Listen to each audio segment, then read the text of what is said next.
Connaissez-vous Yo-Yo Ma, le violoniste qui fusionne musique et culture? Vous connaissez sûrement Léonard de Vinci, peintre et scientifique. Qu'ont-ils en commun? Eh bien, ces figures illustrent un concept puissant, l'effet Médicis. Qu'est-ce que c'est? L'effet Médicis vient de la Renaissance florentine. Les Médicis, une famille riche et influente, ont rassemblé artistes, penseurs et scientifiques de tous horizons, ce qui a donné lieu à une explosion de créativité sans précédent. Aujourd'hui, ce phénomène n'a pas perdu de sa pertinence. Voyez-vous, les innovations qui changent le monde se produisent rarement au cœur d'une discipline. Elles naissent aux intersections entre idées, là où celles-ci se rencontrent et s'entrechoquent. Il y a des années, en quittant le Bénin pour mes études, je faisais face à un dilemme. Poursuivre mon rêve de devenir médecin ou m'investir dans ma passion pour l'écriture et la littérature. On m'encourageait à choisir, à me restreindre à une seule voie. Mais malgré des doutes, j'ai décidé de croiser ces disciplines et c'est là que j'ai compris la force de l'effet Médicis pour peindre une œuvre authentique avec des couleurs qui se complètent. Quand mon premier livre a été publié, j'ai été confrontée à un défi inattendu. Apprendre à communiquer pour promouvoir mon travail. Moi, l'introvertie scientifique, n'ayant de mots qu'à travers ses écrits, j'ai dû explorer une discipline qui me semblait éloignée de mes passions, la communication. En parallèle, mes études en sciences m'ont ouvert les yeux sur des sujets complexes en santé, tels que les maladies auto-immunes ou les troubles mentaux. Ces connaissances ont enrichi mes romans et mes poèmes, me permettant ainsi de donner une voix à ceux qui vivent ces réalités. Par exemple, dans un roman, j'ai intégré les impacts sociaux et biologiques des troubles auto-immuns à une histoire romantique, transformant ainsi des concepts scientifiques en histoire humaine. Dans un extrait, un personnage se prononce comme suit. « Je n'ai plus peur de voir son corps quasiment desséché. Je n'ai plus peur de ces crises que le docteur appelle convulsions. Plus peur des maux de tête que maman camoufle si bien, ni de ces plaies qui lui font si mal. » Fin de citation. La communication, l'écriture et la science étaient des couleurs distinctes qui ont fini par se compléter pour obtenir une œuvre plus authentique.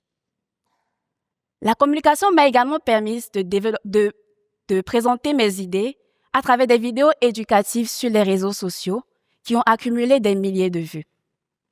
En utilisant la science, ces vidéos sensibilisent à des sujets en santé tout en exploitant l'empathie et la narration que j'ai développée grâce à l'écriture.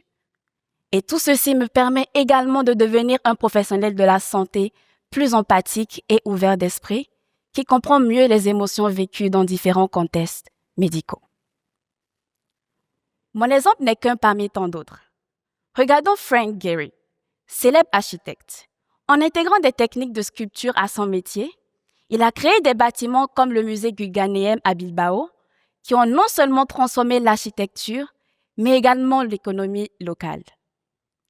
Dans plusieurs pays africains tels que le Bénin, des artisans croisent artisanat et agriculture pour obtenir des objets uniques à partir de fibres naturelles, ce qui permet non seulement de promouvoir les ressources locales, mais également d'allier créativité et durabilité.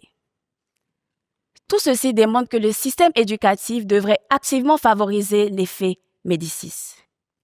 Seymour Papert, dans son livre Mindstorms, encourage une éducation qui pousserait les jeunes à explorer leurs passions.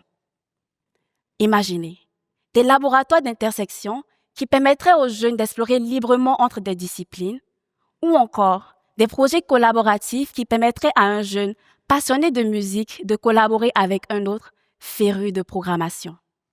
Ces approches permettraient de transformer les jeunes en penseurs et créateurs polyvalents, prêts à innover dans un monde en constante évolution. Par contre, croiser des disciplines demande de sortir de sa zone de confort et d'affronter des incertitudes. Je me souviens de ces moments où je me demandais, est-ce que je fais trop de choses? Vais-je finir par m'y perdre? Mais j'ai compris que le doute faisait partie du processus créatif. Il n'est pas un obstacle, mais bien une opportunité d'explorer de nouvelles perspectives. Il est donc crucial de créer davantage d'occasions permettant aux jeunes d'affronter leurs doutes plutôt que de les fuir. Ils pourraient bénéficier du soutien de leurs proches, des enseignants et du système éducatif. Dans mon parcours, plusieurs adultes m'ont encouragée à être curieuse, à explorer mes passions et mieux encore à m'explorer moi-même. Ce soutien a atténué le bruit de ceux qui m'encourageaient à choisir une seule couleur pour peindre ma toile. De ce qui précède, retenez que le doute et les incertitudes ne sont pas des ennemis, mais bien des alliés potentiels dans notre quête de sens et d'accomplissement personnel. Voyez-vous, aussi effrayant que cela puisse paraître, il est possible de briser les frontières et de créer son propre chemin. L'effet Médicis n'est pas qu'une curiosité historique datant d'il y a 1000 ans, mais bien une philosophie applicable à chacun d'entre nous et qui pourrait impacter les générations à venir dans 2000, 3000 ans et plus. Il permettrait de briser les silos entre nos passions et de chercher des zones de croisement là où l'innovation prend racine. Et si je n'avais pas cherché des croisements dans ma vie, qu'en serait-il de l'écrivain en moi ou du professionnel de santé? Et si Léonard de Vinci n'avait pas exploré de multiples disciplines, aurions-nous eu droit à son génie qui transcende les générations? En explorant nos multiples passions, on trouve notre voie et une façon unique de contribuer au monde. À présent, imaginez, l'éducation est une vaste toile blanche. Chaque discipline, une couleur, et vous, en tant qu'artiste, avez le pouvoir de peindre une œuvre unique. Que peindriez-vous? Quel est votre effet Médicis? Merci.